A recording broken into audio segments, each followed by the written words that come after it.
मैं बीजेपी का समर्थक हूँ।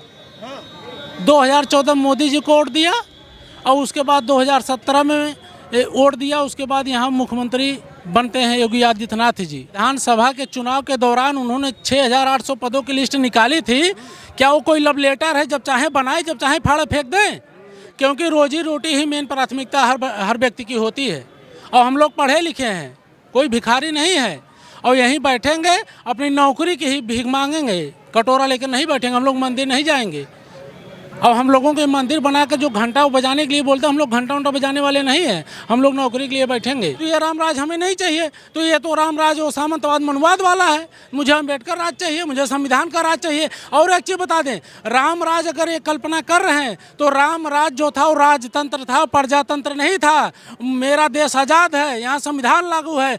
मुझे राजतंत्र नहीं चाहिए, मुझे लोकतंत्र चाहिए। मुझे सामने है 69,000 शिक्षक भर्ती वाले वो अभ्यर्थी हैं जिनको नियुक्ति नहीं मिली, जिनका कहना है कि ये पिछड़े हैं, दलित हैं, इसलिए इनको नियुक्ति नहीं मिल रही है। और देखिए यहाँ पर रोज बोर्ड चेंज होता है। 618 दिन। आप सोचिए, अगर आपके घर के बाहर कोई 618 दिन से बैठे रहेगा तो क्या आप उसकी बात सुनेंगे कि नहीं सुनेंगे? मगर 618 दिन से शिक्षक बैठे हुए हैं अभ्यर्थी, और यह मांग रहे हैं कि हमको नौकरी दे दी जाए, जिस नौकरी से हम उत्तर प्रदेश का भविष्य सुधार सकते हैं। वह नौकरी जिससे आने वाले समय में जो पीढ़ी है उत्तर प्रदेश की, उसकी भविष्य सुधरेगी, उनको पढ़ाया जाएगा, लिखाया जाएगा। यानी ये शिक्षक है, उसके बाद भी इनको ना तो नौकरी मिल रही है और ना तो कोई पूछने आ रहा है कि भैया आपकी दिक्कत क्या है। मगर जानते हैं, ये हमारे 5 भाई बैठे हुए हैं। ये 5 दिन से लोग भूख हड़ताल पे हैं। 61 दिन में 61 दिन से इन लोग भूख हड़ताल पे हैं।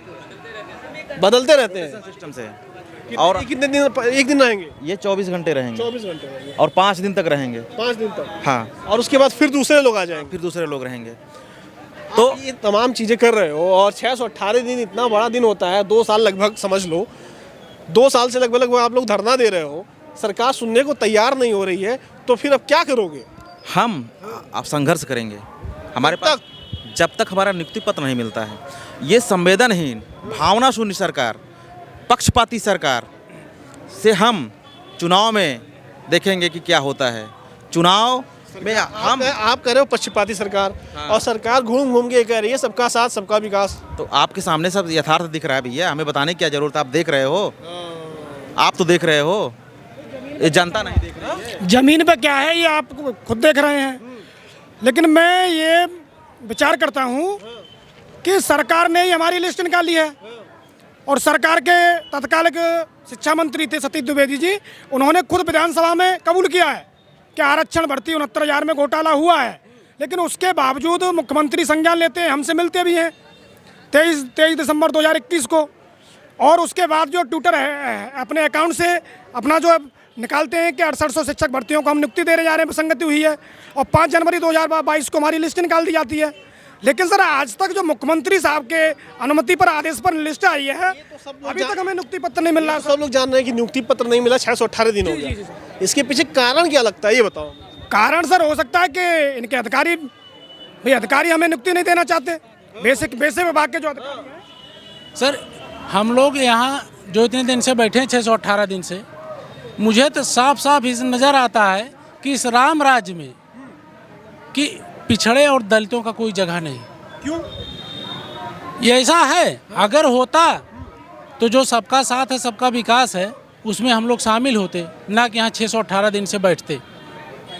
ये राम राज, मुझे तो यही लगता है सामंतवाद और मनवाद हो गया है। और हम बता दें, मैं बीजेपी का समर्थक हूँ।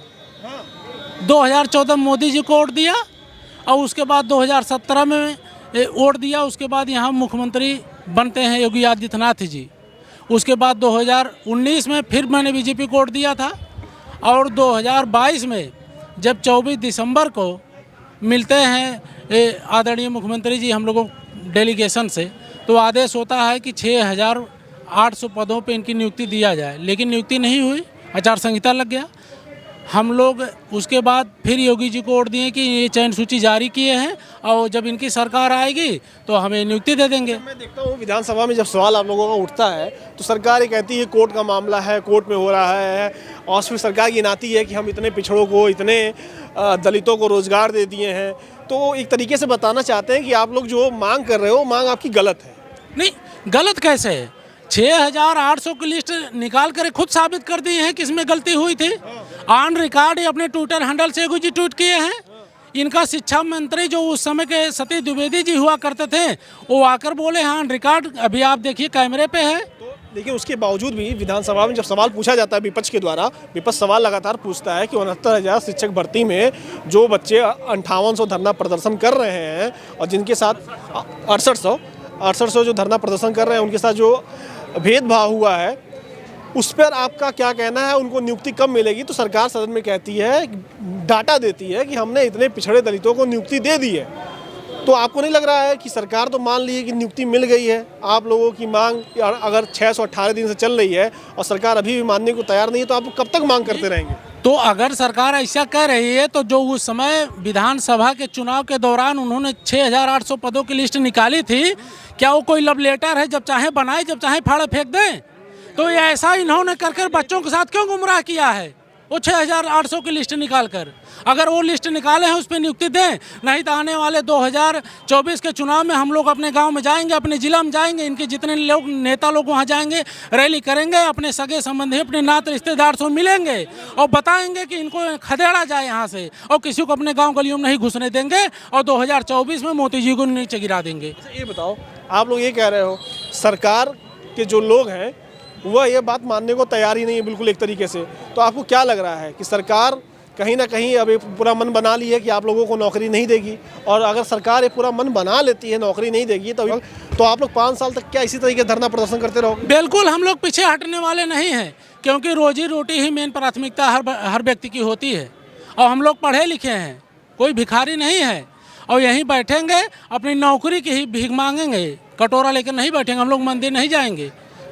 अब हम लोगों के मंदिर बनाकर जो घंटा बजाने के लिए बोलते हैं, हम लोग घंटा बजाने वाले नहीं हैं, हम लोग नौकरी के लिए बैठेंगे। मुख्यमंत्री जी कहते हैं रामराज आ गया। नहीं, वही तो है रामराज। इनका रामराज का परिभाषा देखने वाली बात है ना, इनके रामराज की परिभाषा क्या है, पहले इसको क्लियरिफाई करें।